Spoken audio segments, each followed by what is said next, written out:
Belmont Park is situated in San Diego, and not only does it provide beautiful views of the coast, but it is also full of many great rides and attractions. However, today we're going to count down the top 10 rides at the park.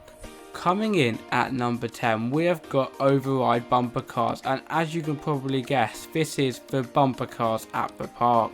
Nevertheless, the reason why I put this at number 10 is that even though these bumper cars are absolutely everywhere, the do-it-yourself aspect of this ride makes it incredibly fun, and if there is more than one of you, why wouldn't you want to bash into your friends? Unfortunately though, there is not a lot of space to drive around, but I highly recommend a ride on Overdrive bumper cars. Have you ever wanted to drive a McDonald's or Kellogg's car? Well, if so, our number 9 spot is the ride for you. This is Speedway, and trust me when I say, this is a lot more intense than you may think. To start off with this 2-minute ride, you board one of 10 highly themed cars, and once the ride begins you go down the straight aspect thinking that this ride is quite lame, but don't judge a book by its cover as you whip round a corner and it is absolutely mental. When I visited Belmont Park in 2019, I did not get the opportunity to ride the attraction, but when I return I will definitely make sure to get on here just for the whip aspect, and also to get the McDonald's car. At number 8, we have got another bumper car ride, but this isn't any bumper car ride. This is Krazy Kars, and this ride is one that I would highly recommend if you've never done one like this before.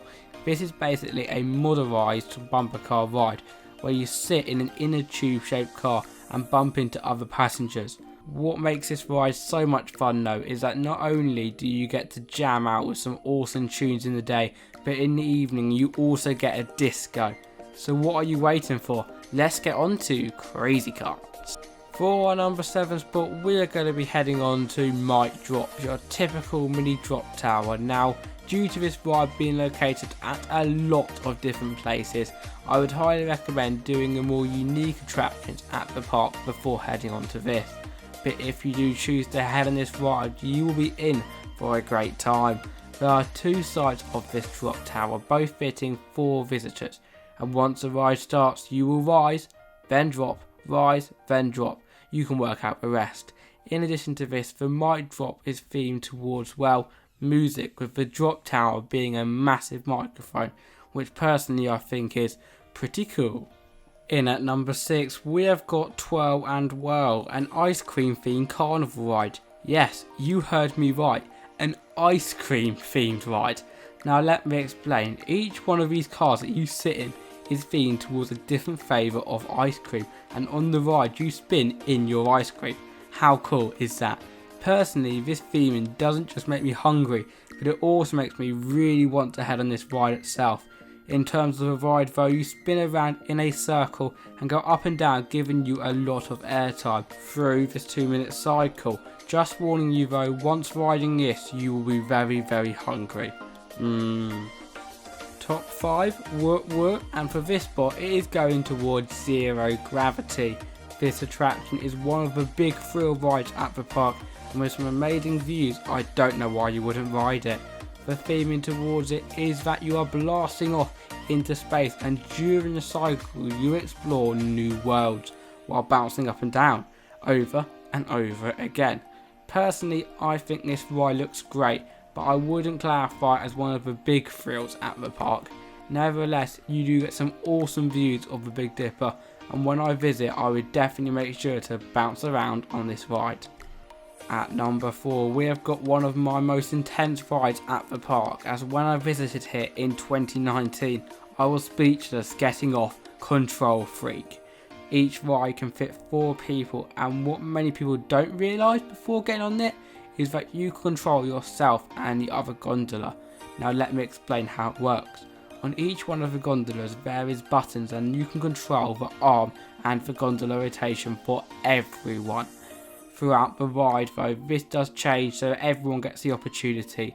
Just don't make the mistake that me and my brother made, thinking that we only control our own car, as the kids in the other gondola felt a little bit sick afterwards.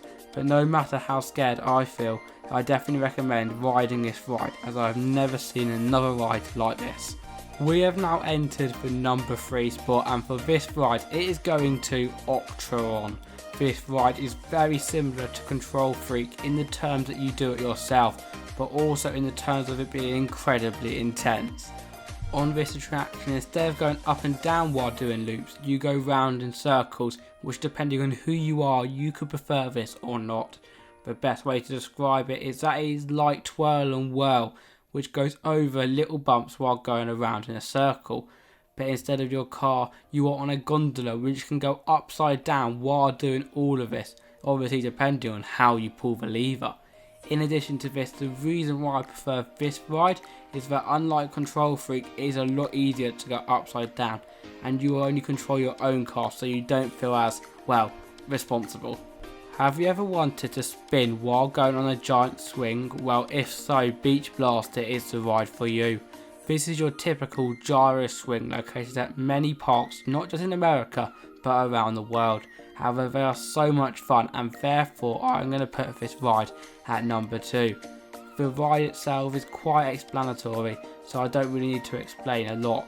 But what I can tell you is that this ride looks a lot worse off-ride than it is on-ride, so if you've never done this before, I highly recommend the ride.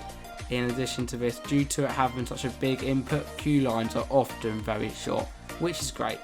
It is now the moment that you have all been waiting for, as we announce the number 1 ride at Belmont Park, and it is obviously going to the Giant Dipper. Opening in 1925, this is one of the oldest roller coasters in the world, and it attracts loads of visitors every year.